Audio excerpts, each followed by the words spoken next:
Bulk drug park ఏర్పాటు ప్రతిపాదనతో అట్టుడుకుతున్న అనకాపల్లి జిల్లా రాజయ్యపేటలో ఉద్రిక్త వాతావరణం నెలకొంది. ఈ పార్కును రద్దు చేయాలని డిమాండ్ చేస్తూ స్థానిక మత్స్యకారులు తీవ్ర ఆందోళన వ్యక్తం చేస్తుండగా వారికి సంఘీభావం తెలిపేందుకు వైసీపీ నేతలు గ్రామంలో పర్యటించారు.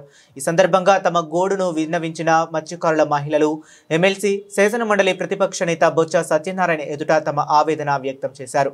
మత్స్యకారుల సమస్యలను విన్న బొత్స సత్యనారాయణ వారికి భరోసా ఇచ్చారు.